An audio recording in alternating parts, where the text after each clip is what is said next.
Hello, and welcome to another first impression video. I'm Drew Wilson from FreezeNet. Today we're going to be playing the 2012 Xbox 360 game Forza Horizon. This is the first installment to this spin-off franchise. So, I've got 10 minutes on the clock. Let's give this game a try. And I have finished playing Forza Motorsport 4, and I had a great time with it. So, this has been, so far, a really good franchise, and I'm curious to see how this franchise plays. Because I heard that this is supposed to be a good game as well, and there was like debates over which is a better game, like series, of Horizon franchise or the Motorsport franchise. And you have the GPS tracking.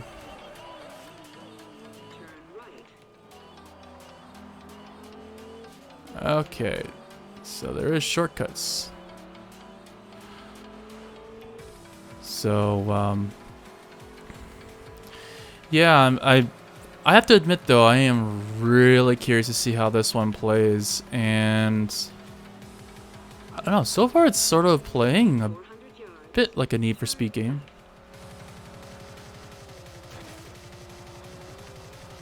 There we go.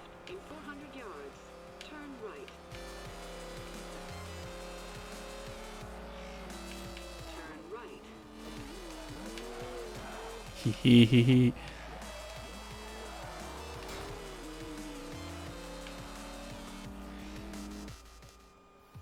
I was right, people. Darius Flint really is approaching Horizon right now. And word is, he's already racing. Typical Darius. But hey, it doesn't matter who you are or what you're driving, okay? Bring your ride. Ah, well. I don't know if there was a reward for beating him. It's day one of the greatest festival on earth, and we are gonna have some fun this year. Yes! And wait, before more music, we have got a very special... So I guess I'll have to get used to like the idea that there's a lot more shortcuts in this game. Alice, how you doing? Hey, Scott. Not used to that in a Forza game necessarily. And usually a lot of racing games like Need for Speed, Hot Pursuit 2. Usually that has like designated shortcuts, but this might be a little bit more cluttered than that. Hey, yo, if anyone out there is still on their way, you have got a chance to make it into the Horizon Heats. Come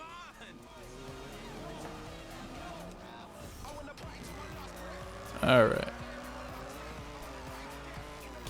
Yeah, a lot more point to point, although it could be different next time around too. Like maybe there's some circuit races as well. I don't know. There goes the first place in the heats. Still plenty up for grabs, though. Come on. There goes the second place in the heats. Plenty more. Come on. Fine then, be that way. If you want one of these free places, then you better move. Go, go, go. There we go. Yeah, a lot less powerful car, to say the least. 400 yards. Keep right.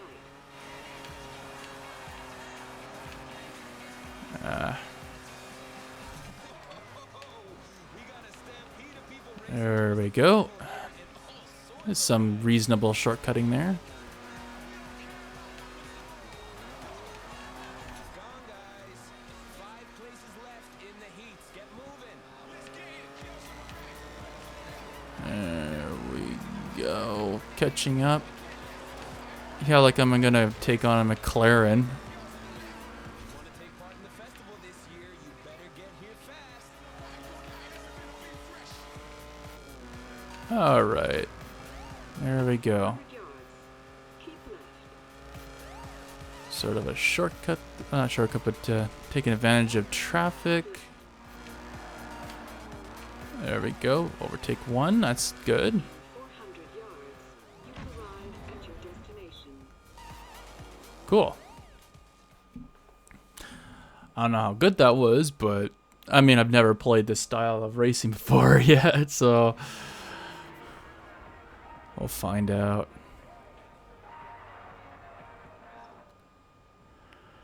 A lot of cinematics, to say the least, which is very different from the Motorsport franchise, where it's just like you have a drive, you drive, or you enter a race, you have like a voiceover, and that's it. That's an access sticker, a map, and a pass to the qualifier events. And this is so I can get in touch if I need to.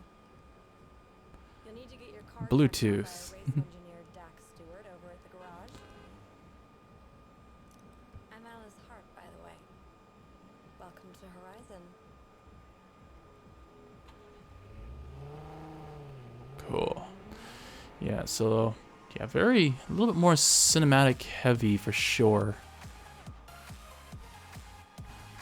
Not sure what to make of it, because some racing games do have the cinematics for sure. What was one of them? It was a Need for Speed game, which actually I guess a lot of Need for Speed has cinematics, come to think of it. Pro Street has one of those. Not to this degree, I don't think, but it does have it. Swap out these fancy shocks for something a farmer would recognize, or you don't race. Yes, Mr. Duck. Yeah, the trouble with you kids these days is you try bending the rules before you learn the game. Hey, hey, hey. 95 VW Corrado. Used to own one myself. Lots of cinematics. This is starting to resemble a Witcher game with this many cinematics. Witcher 3 had tons. Witcher 2 had a lot as well. And when I was playing Witcher, then I remember mentioning that there was a bit of a debate. Is it good to have cinematics? Is it good to have a lot of storyline? Is it not so good? Does it get in the way of gameplay? And honestly, you can go both ways. And I think that it really depends on how it's implemented. Sometimes storyline really makes the game. Sometimes it's like, well, what's the point? Hard or insane difficulty, man. Learn the extra credits. Yeah, so there is difficulty in the Motorsport series. Set route. And if I remember right, that actually increases your rewards and experience points, that sort of thing. So I don't know if this has the same kind of idea behind it.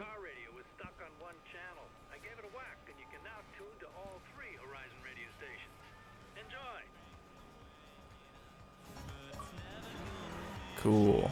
And there's our first, I think, a first achievement. In 100 yards, turn right. In 200 yards, turn left. Cool. Turn left. You sign up for festival races at trailers like this. When you see one, park outside it to register for the event. You have arrived at your destination. Sign me up, X. This is it. The Horizon. For a second there, I thought I was holding onto a PlayStation controller. I thought X was in place of A. My bad. Good luck. He's finished third or above to win. C class or below. Okay, so there is class levels. That's returning into this series. Enter events. I'm really curious to see what kind of difficulty settings there are.